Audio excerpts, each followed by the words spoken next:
So lately, I've been thinking a lot about serious relationships, especially in the dating, mating, and relating marketplace that we live today, because oftentimes, let me retract that. I don't even want to say oftentimes. It seems to me that the predominant dating culture today, or is it a relationship culture? I don't even know. The dating culture is predominantly simply just hooking up. That's right, just hooking up. And then once two people hook up, they oftentimes find themselves in a casual relationship without any direction, without any real roots being built for long term commitment. And it seems like these days, men in particular have the benefit of having companionship and sex with women without much of a significant investment. In fact, these days the investment might simply be, well, we'll be monogamous and exclusive with one another. Okay. Is that really an investment? Those are just words that can be broken or changed at any time. Think about the word commitment. Even when two people say that they're committed to one another and they agree to monogamy and exclusivity, do you realize how easily that can be broken and changed? There isn't really much of a commitment even saying the words. Like, think about the term put your money where your mouth is. Well, if somebody, and this is just for fun, if you put $100,000 in an escrow account and saying, well, this money is yours if I break up with you within the first few weeks, I think men might be a little more intentional in the process when you put your money where your mouth is. But today, there isn't no real solid commitment for the most part. So this begs to ask the question, what is a serious relationship when we're basically, let me rewind for a second. I want you to think back 50 plus years ago. We'll go 50, 60 years ago. Here in the United States, there used to be something called courting. In other words, there was an intentional process to get to know someone, with the intent of marrying them. That was an intentional process. And the families were usually involved in this process. Okay. That changed when dating came about because dating allows for a casual connection without any promise for the future, without really any investment towards the future. And it can be broken and changed in a simple text message. Oh my God, these days, you can simply text someone to end a relationship. Or worse, you can do the unthinkable, and that's ghost them. And I say unthinkable with a little bit of drama, but it's so unthinkable that a human being would simply just stop talking to someone that they invested time in, that they cared with, that they even had intimate relationships with one another, and simply go cold turkey. That's kind of sad that that can happen today.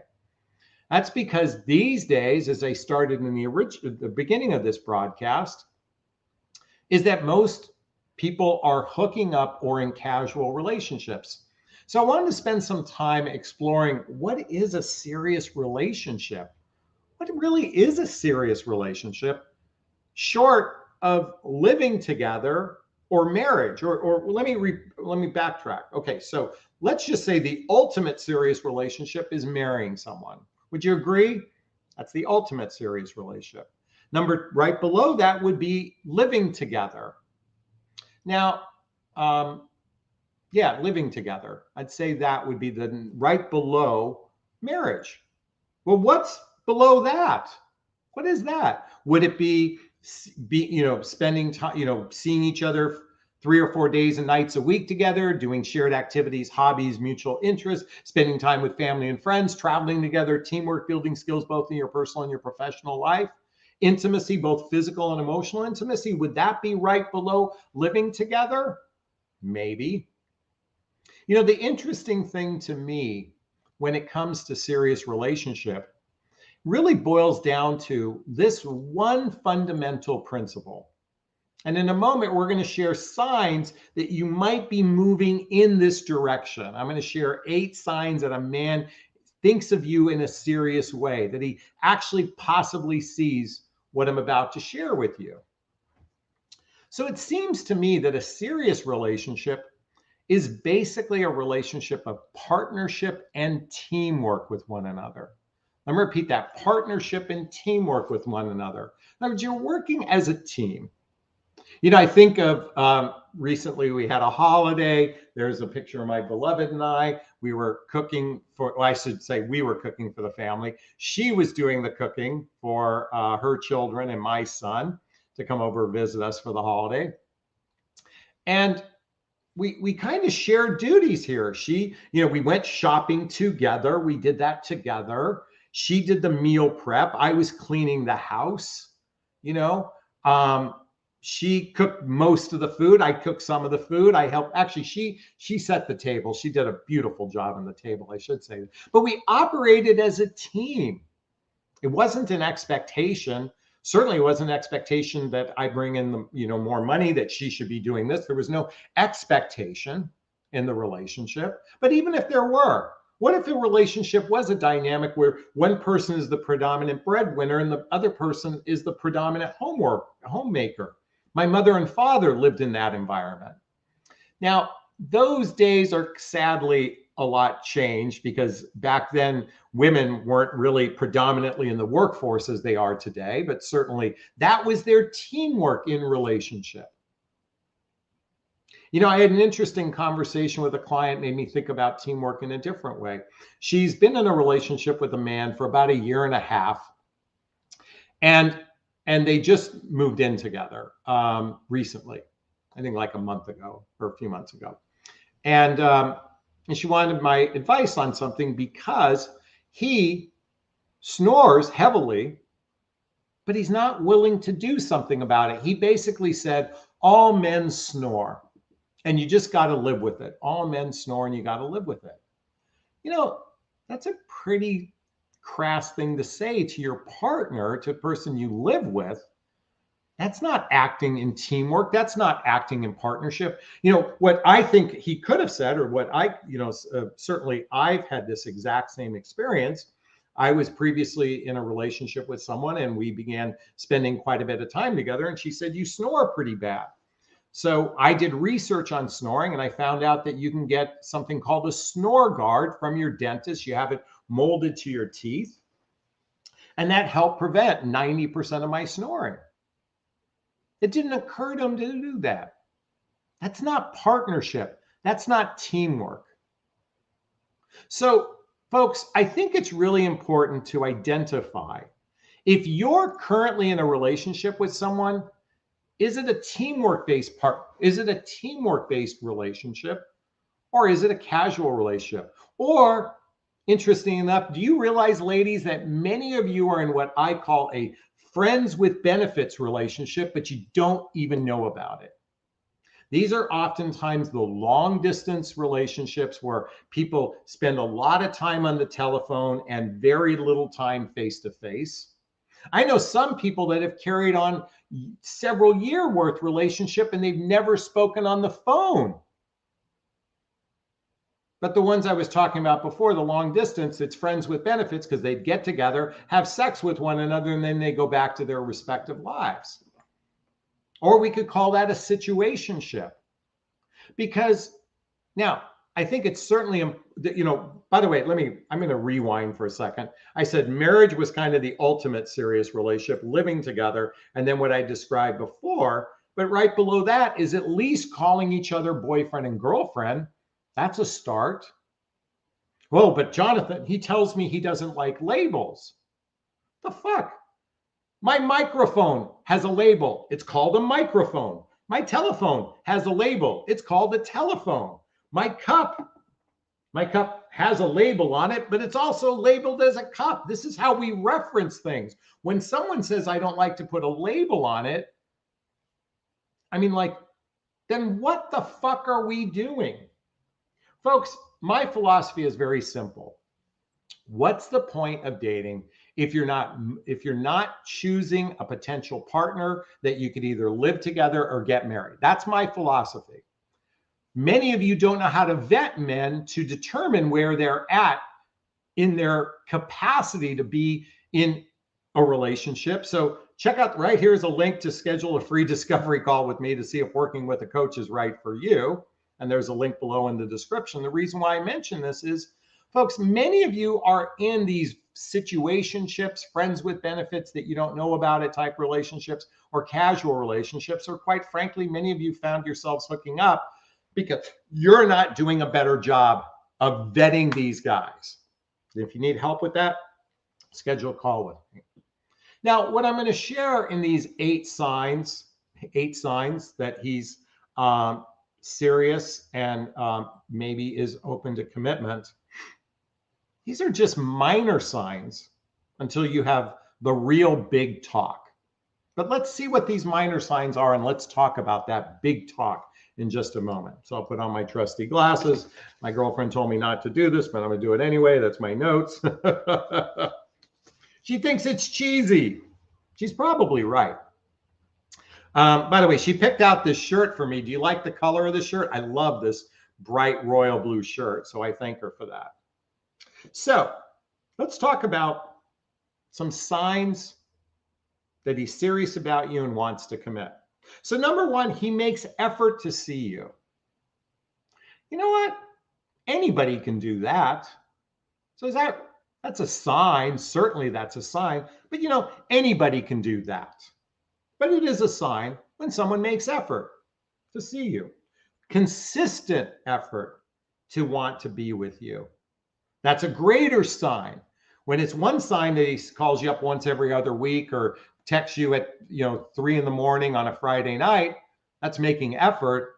But consistent effort also looks like maybe planning something in advance, making plans to be with you. That's a sign. So, but making effort, anybody can do that, but it's certainly a sign. Number 2, you've met his family and friends. Yeah, that's a sign. But anybody can do that too. A lot of, as I said before, in casual relationships, guys, might be monogamous and exclusive with you, but they're not serious about something. That's why you have to do a better job of determining if you want a serious relationship. Figure out where he stands early in the relationship, and I'll give you a test to help you with that in a moment. Number 3, he asks you questions about your life. Anybody can do that too, but that's a good start. He's actually curious about how your life operates. He wants to get to know how you operate in your life and about who you are as a person. That's a pretty good sign. Number 4, he apologizes when he needs to. Okay. Why is that a sign? I'll tell you what, guys who don't care about you won't apologize. They have no need to apologize. They can say things like, all guys snore. All guys snore. So you got to just accept it. What that person should do is say, look, sweetheart, I'm sorry for my crass comment there. It was out of line. Of course, I'll go do a sleep study, or I'll look into ways to fix this, because I know I want you to be able to get some good night's sleep, because you have work and I certainly have work, and you're important to me. And I apologize for treating you that way. That's a great sign when someone takes ownership for their part instead of dismissing you or treating you as insignificant. Number 5, he genuinely listens to you.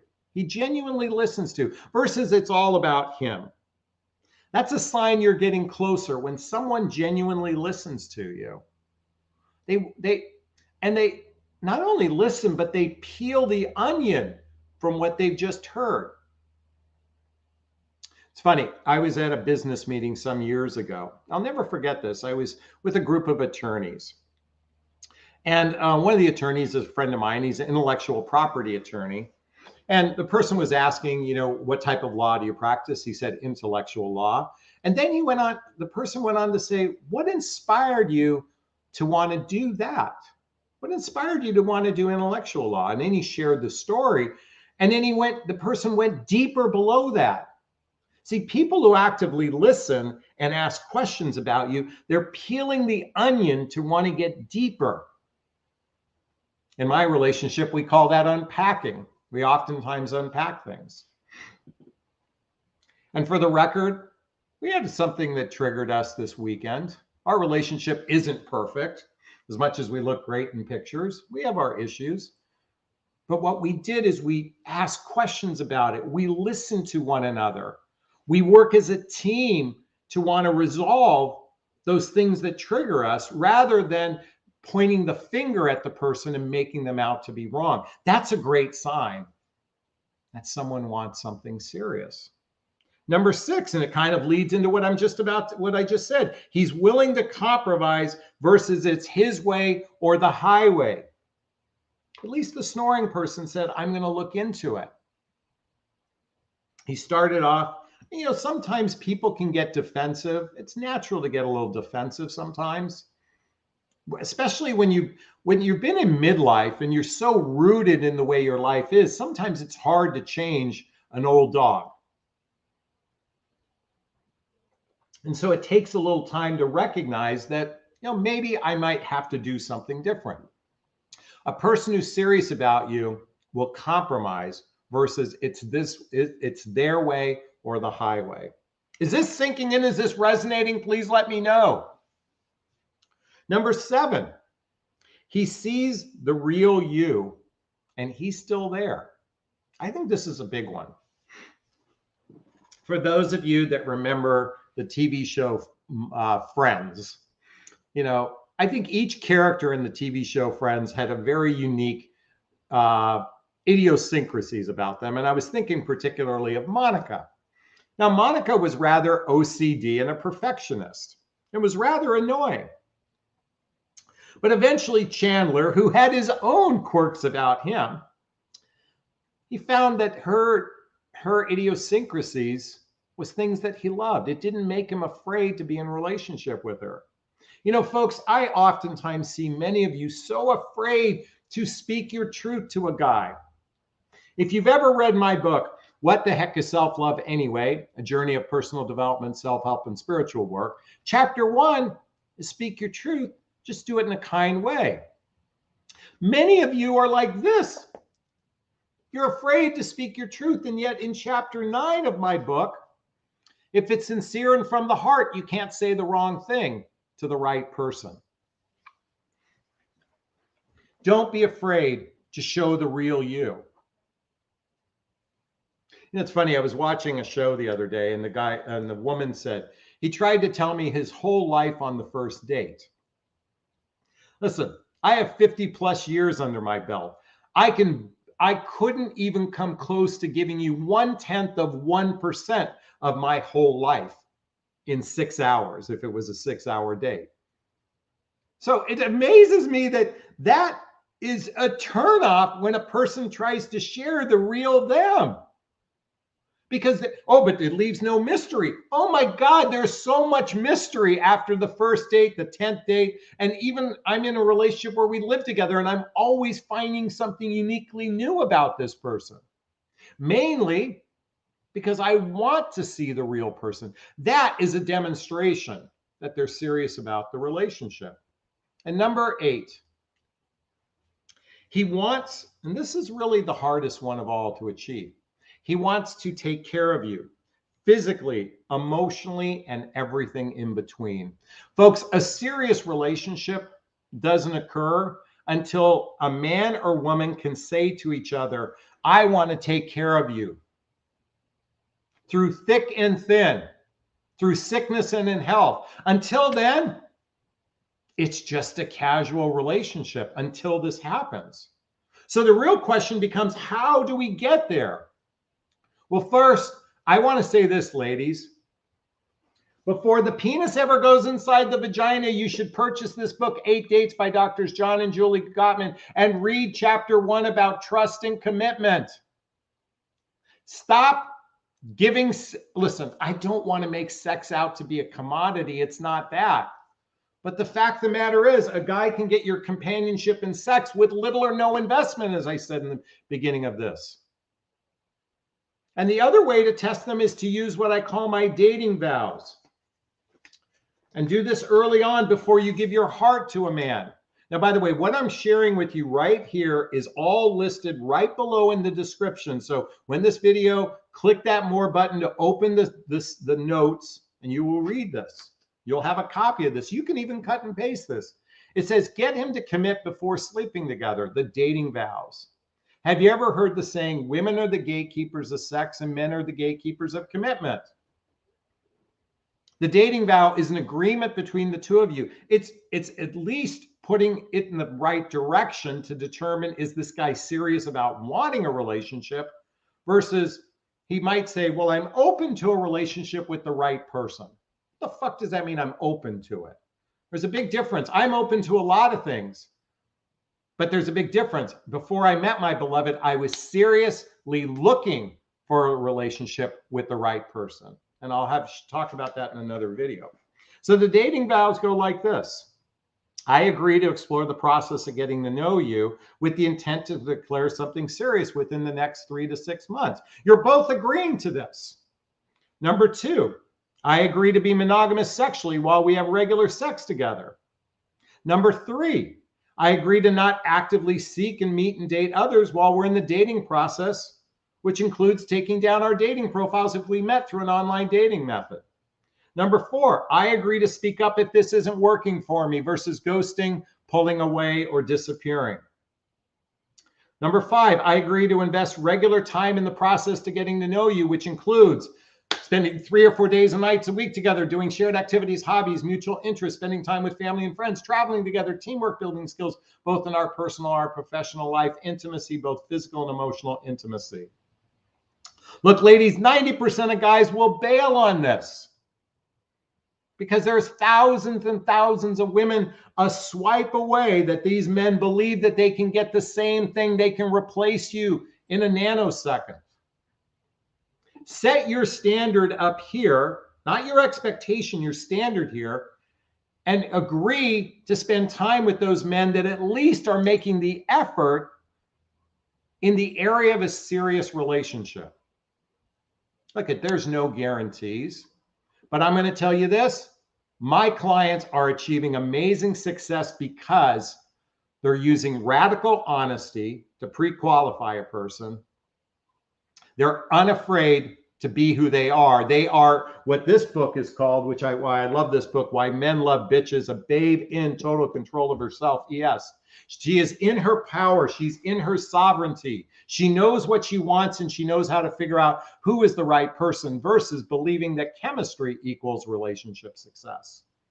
And yet we've all been indoctrinated in that, and it's time to change that narrative quite quickly. So again, 8 signs he's serious about a relationship and wants to commit to you. He makes effort to see you. Anybody can do that. You've met his family and friends. Anybody can do that, but at least it's starting the right start. He asks questions about you. Again, good start. He apologizes when he needs to. He genuinely listens to you versus it's all about him. He's willing to compromise versus his way or the highway. He's seen the real you and he's still there. And lastly, he wants to take care of you physically, emotionally, and everything in between. All right. I think you got the gist of what you need to learn from that. I think it's time to ask questions. If you have a question, but before you do that, if you found value in this, please hit that like button. Please share this video. Please subscribe to my channel. Please share this with your friends. And if you have a question for me, write the word question, post the question thereafter, or you can purchase a super sticker, super chat. There's a little $sign in the chat box. All the monies from the super sticker, super chat goes to a scholarship fund in the name of my son, Connor Asley. That's him right there with his brother. He's my son who passed away 4.5 years ago. Actually, my mom's anniversary of her passing 5 years ago was the other day. And in his honor, I've started a scholarship fund to donate to causes like the Hoffman Process and Insight Institute, just to name a few. All right, I think it's time for questions. Let's see what we've got. Oh, hold on one second, everyone. My back is hurting from this, so I just want to put this right here. That helps tremendously. So, let's see. I saw a question come in up earlier. Hillary asks, question. Should it be an automatic next if a guy writes on his profile, let's be friends first and see where it goes? That seems like a reasonable path, but he's not ready or serious. I think my dating profile intimated something similar. Now, let's think about this for a moment. What's the benefit of a friend first? Well, friends first means you feel comfortable with one another. I want you to think about this. Are your best friends the people you feel like you can say anything to? Yeah. I think there's value in developing friendship. I think about my relationship with my sweetheart. We had met it's a long distance, and folks, I'm not a big fan of long distance relationships, but I think ours was unique for a variety of different reasons, and you're more than welcome to ask me about that. First off, we met on a dating site. She lived 1,700 miles away, 1,800 miles away. And, there wasn't really any plan to meet, but we're like, okay, we connected and we began to stay connected. Okay. And a little here, a little there, we would talk to one another and we became Facebook friends. So in the course of 1 year, we had spent some time getting to know each other non-romantically. And then when we finally did meet, it was as friends. Now there was chemistry and there was something really special that happened on our first meeting, but we didn't meet in a romantic sense. So I wouldn't discount a person that wrote that. What I would discount is if they just want you if they only want you as a friend, or worse, they want you as their therapist. A lot of dating today, people will bond via these devices with people. I call them trauma bonding experiences. You're basically his therapist. By the way, ladies, the online dating world is a cheap way to get therapy for men and women these days. So I think it's first to do some social things together in a friendly manner. But if there isn't a desire to kiss and make out, and if you don't want to fuck the guy, then what's the point? How many do you need more new friends in your life? Some of you do, but most of us don't need new friends. We don't have enough time for the existing friends and family we have in our life. So if you're going to invest in that, at least I want to invest in someone who I'd like to at least want to take their clothes off, even if it doesn't happen for the first 5 dates.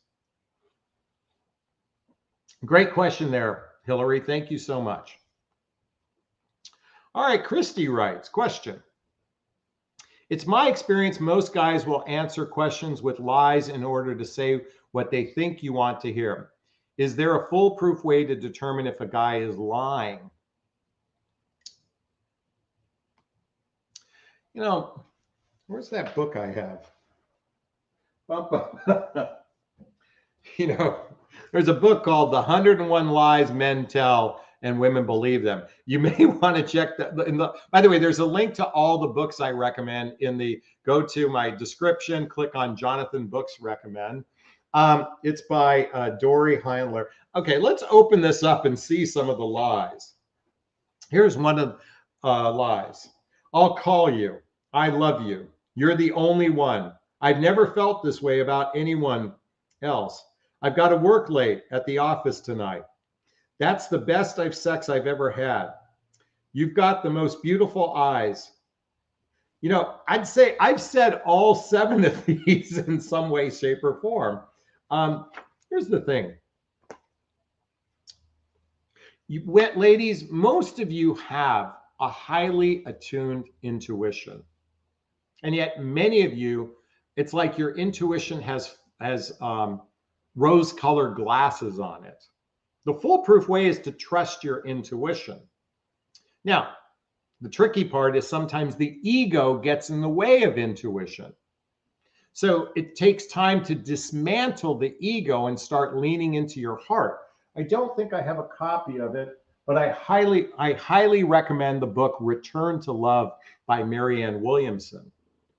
I highly recommend that to read because that will start dismantling the ego and start helping you shift to your heart. I would definitely recommend that.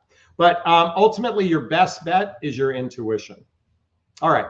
Thank you so much, Christy. Hey, okay, I'm ordering the book. I'm glad to hear that, Winter. Thank you so much. All right, if you have a question, you can purchase a super sticker, super chat. I'd love to donate to the, love it if you donate to the Connor Aslay Fund. Kathy says, is it acceptable to date older? I'm dating an older woman, everyone. So yes, it is acceptable.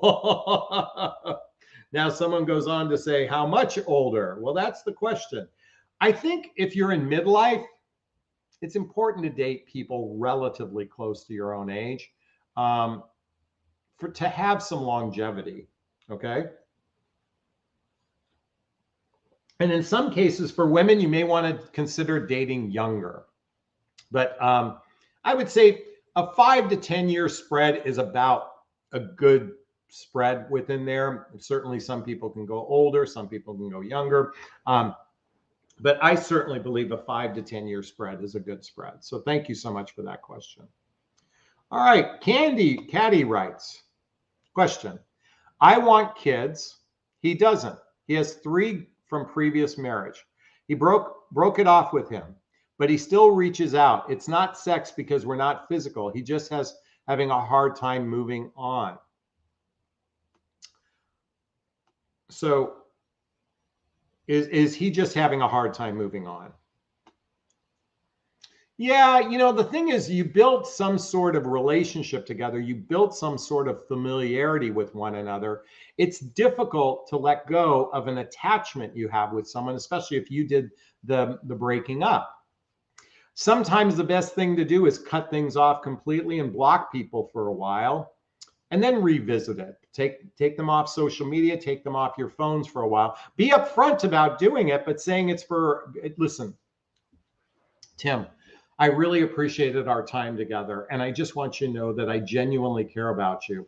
I also recognize that if we're not going to explore a serious relationship, that even remaining friends for right now isn't in my best interest and it's not in your best interest. So I'd like us to take a break from communication. I'm making a request that you don't reach out to me. Let's take a 6 months break from communication from one another. And if you break that request, I will be blocking you.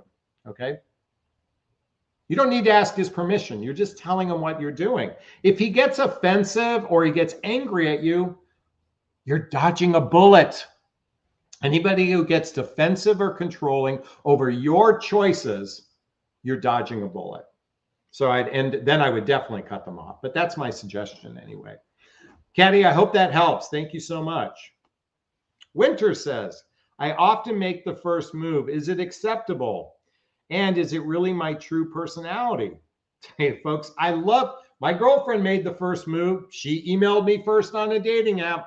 I think I followed up with let's talk on the phone. She made the first move and we wouldn't be together. We wouldn't be together if she didn't make the first move. I'm very grateful for that. So yes, it is absolutely acceptable that a woman makes the first move. Folks, if you're not familiar with the book, where'd it go? If the Buddha dated. I love this book because it throws out all the bullshit gender rhetoric around relationship and says, how can we connect with one another from a heart-centered place? Read this book. This is the only book that when I picked it up, I finished it in 2 hours. I've never read a book this fast. I love this book. If the Buddha dated. All right, let's keep swimming. Let's keep going. Oh, Kimberly. Hey, how you doing, sweetheart? When will we get to meet your girlfriend? We do not know her name yet. I want to actually introduce her name when she does come on the videos. We've already discussed it. She's going to do some videos for my private group. My group is called Midlife Love Mastery. By the way, there's a link below to join my group. We're going to start with that probably maybe during the holidays, but certainly after the first of the year. We're going to do a little bit of shooting videos together there. I want to call it the Johnny. Oh, I don't want to give away her name now. I almost did it. But yeah, so, and my hope is definitely by the new year, we'll be doing some pre-recorded videos for everyone. She feels, listen, she's nervous. She's nervous because she's afraid she won't be as articulate as I am. She said to me, I really am impressed and respect your ability to just get up and riff the way you do. And she feels a little inferior that way. So I respect her feelings on that, folks. I want everyone to know that. I have shown pictures of her so everyone knows she's legit and real. There's a picture of her there.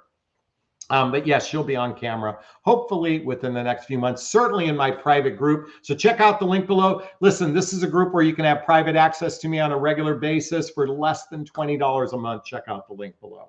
And that's going to just happen in a few weeks. Okay, let's just go swimming.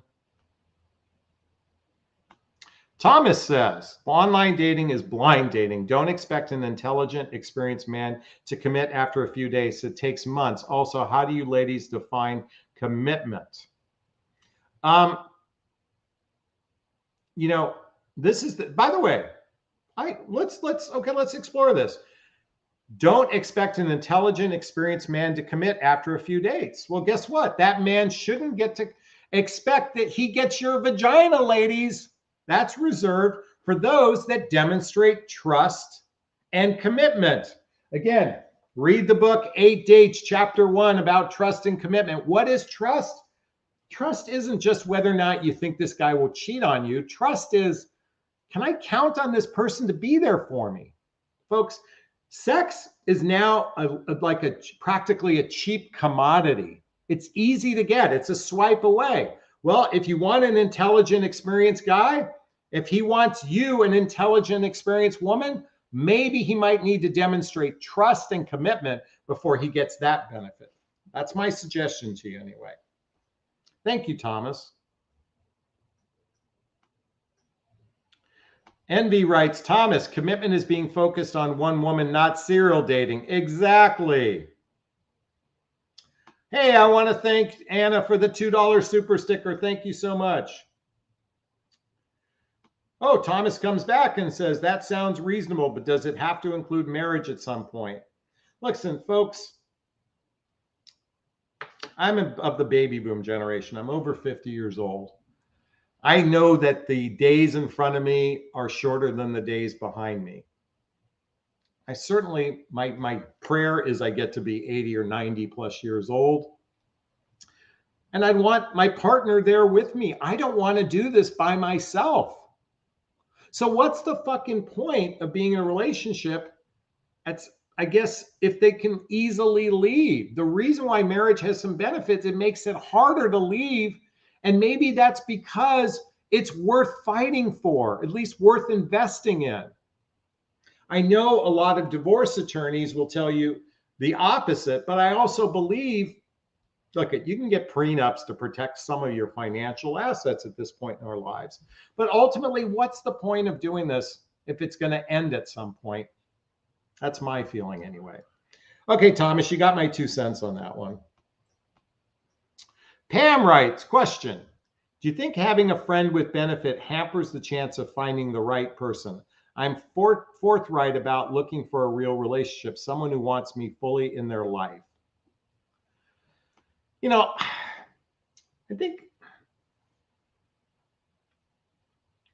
I think when you meet someone special, that's the time to cut off a friend with benefit. I think sometimes it's hard to meet someone special if the energy of a friend with benefit is bleeding's not the right word, seeping into your unconscious or subconscious. I recognize that in your question, you're cognitively thinking you're forthright about looking for a relationship, but that's cognitively. What about your subconscious? What about your unconscious part of your life? What if that is your block? That having that friend with benefit is the reason why you're not attracting a fully committed relationship. It's just something worth exploring, Pam. I definitely would check that out internally. But guess what? We human beings have this brilliant way of gaslighting ourselves, of spiritually bypassing things, and worse, we have this ridiculous way to rationalize all of our bad choices. That's right. We have this capacity to Lies, rationalize, all our bad choices. And sometimes our good choices too. All right, Pam, I hope you got value from that one. Thank you for that question.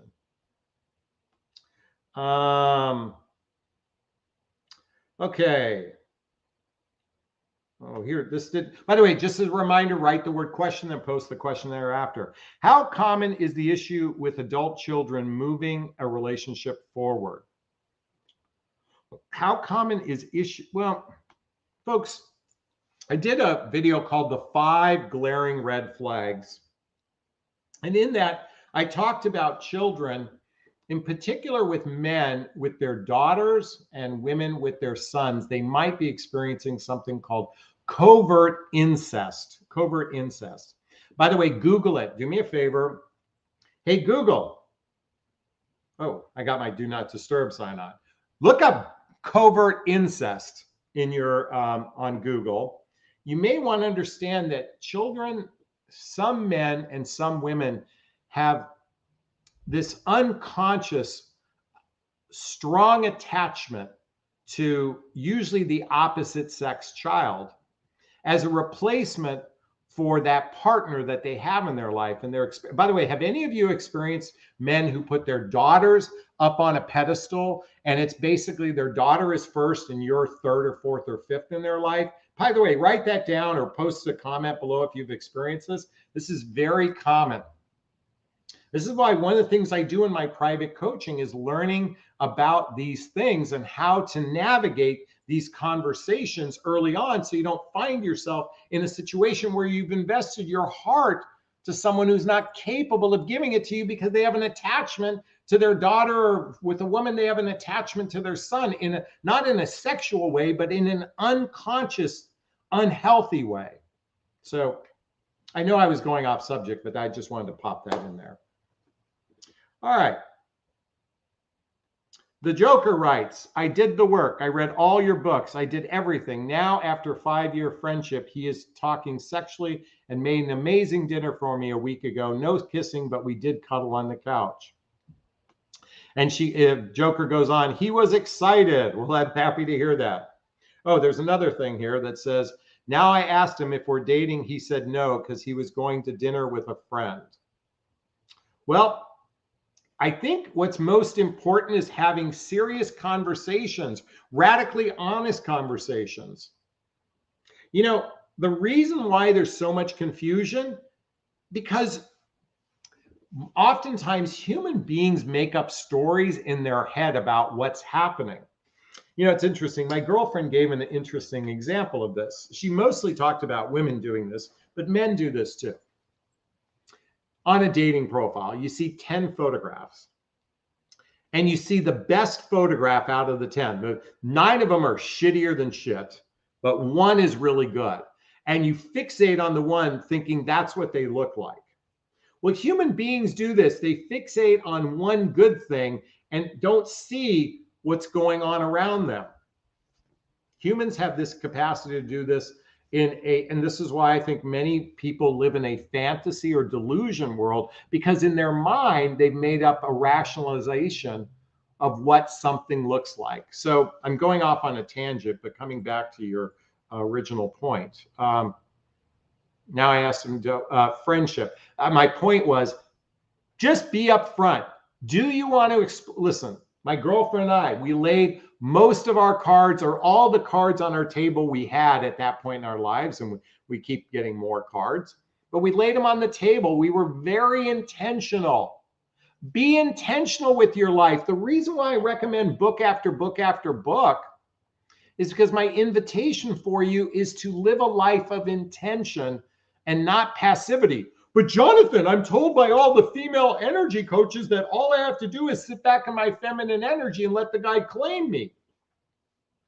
Look at that rhetoric is incredibly confusing. Let me give you an example. Many of you ladies are told not to be in your masculine. Okay, not to be in your masculine. What does masculine look like? Controlling, disagreeable, goal-oriented, ambitious. You're told not to be that with a man. Well, let's take out the ambition one. Controlling. Why is that a masculine energy? That's a bad behavior. Dismissive, that's not masculine energy. That's just bad behavior. Ambitious, sure, that's a good thing. But it's good to be ambitious as a woman or a man, okay?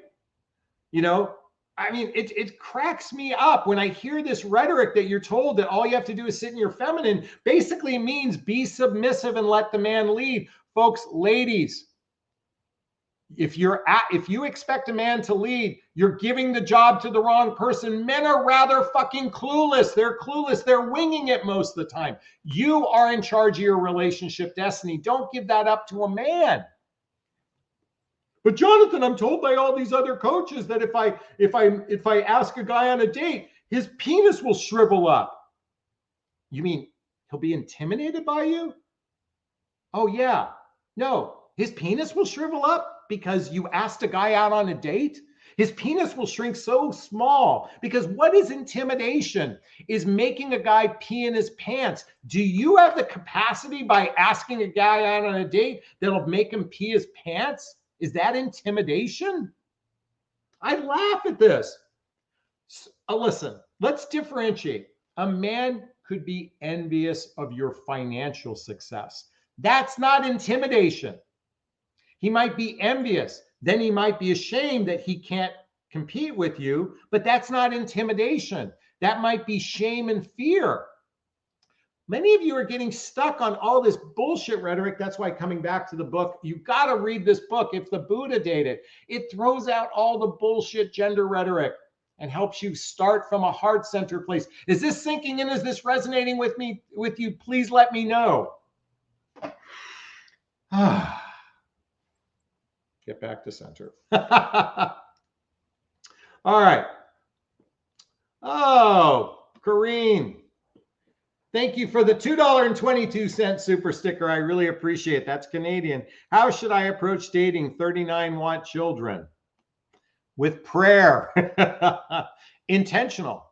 Be intentional. What does intentional mean? Be crystal clear on the type of relationship you're looking for. But Jonathan, I know what I want. I know what I want. I know what I want. You know, it's fascinating to me. Women go through my private coaching program, all saying to me, I know what I want. I know what I want. Then they go through this program. And do you know what they say every single time? They say, wow, why didn't they teach me that in school? Why didn't my parents teach me this? Why didn't I learn this before I dated and married the wrong guy? Folks, you might think you know what you want on the surface level, but many of you do not know what you want beneath the surface. And it takes some exploration to uncover that. So, all right, that's me babbling right now. Thank you so much for that question. I really appreciate it. All right, let's keep swimming. Anna writes, question. How would you handle it when you know you're dating a love partner, not a life partner? Tell ASAP. You know, I think we can be attached to people through lust and limerence, and we can be attached to people both in unhealthy ways, but healthy ways, but unhealthy ways. Life partner means you're compatible with one another. Folks, if you're not familiar with my relationship iceberg, I'm going to share this with everyone. There's attraction. That's what we first see. But compatibility is shared values, blendable lifestyles, and emotional maturity. That's where a life partner comes in, including the chemistry. So if you have chemistry and attraction, but you're not life partners, how do you tell them? You're just upfront. You're just upfront and say, I don't feel like this is a relationship that will go the distance, and I'm moving on.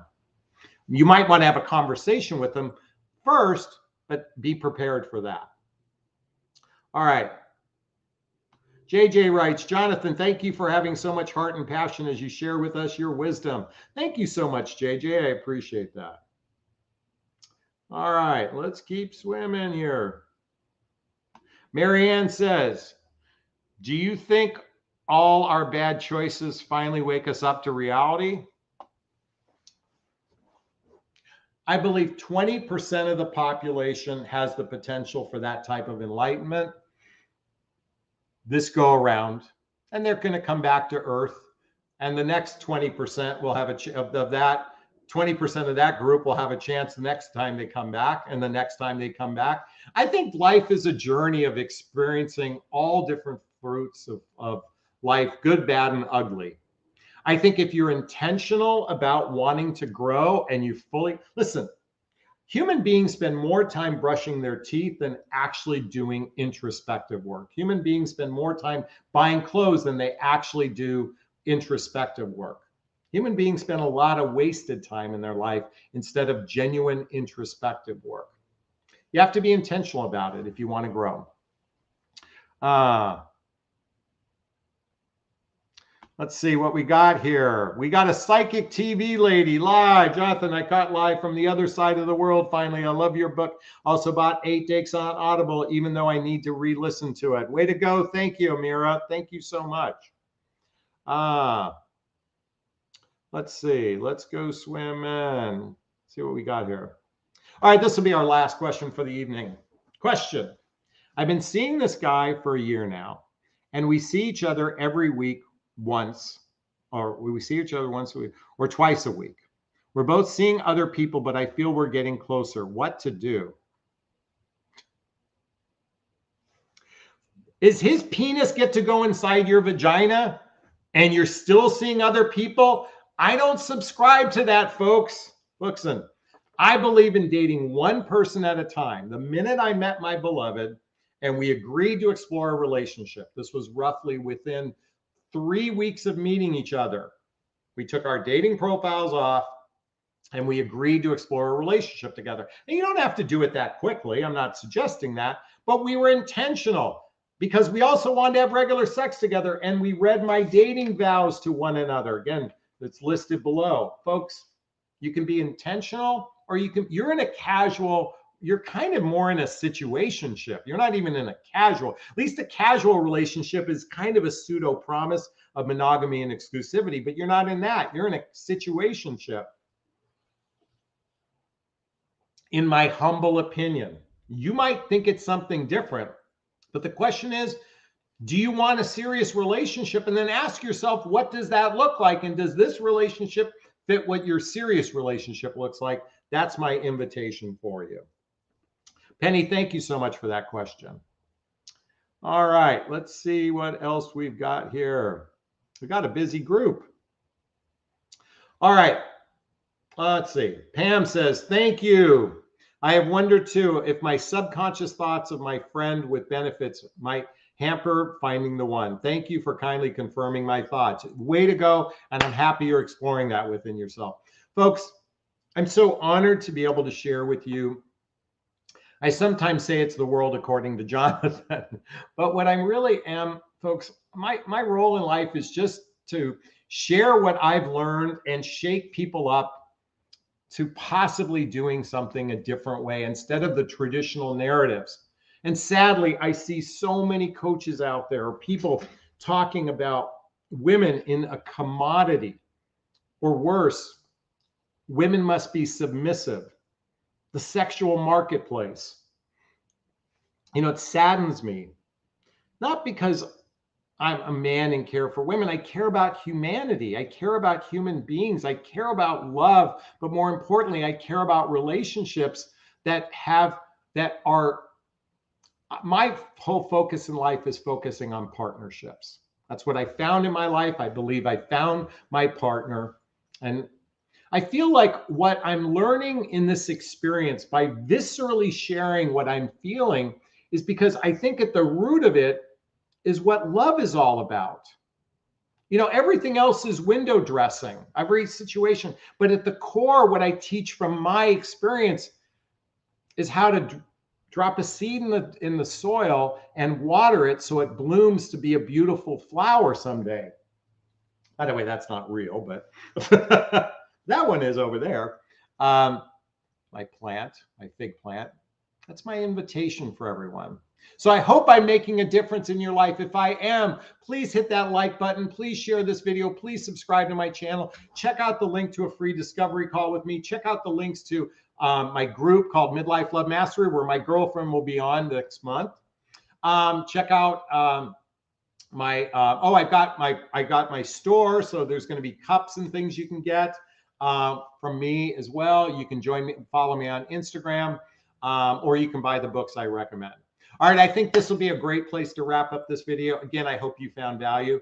I'm going to wrap up this video as I always do. First off, giving myself a big, gigantic Jonathan Barrett of self-love. I'm going to reach into the camera and give you a hug of love, if that's okay. I'm asking you to turn to someone, a pet, a teddy bear, a pillow. There's a teddy bear. There's a crystal heart in that bear. We can all use a lot of love, and hugs are a great source of love. So I hope you go find someone to hug right now. And I'm wishing you a super duper wonderful, fantastic evening. Thanks a bunch. Bye now.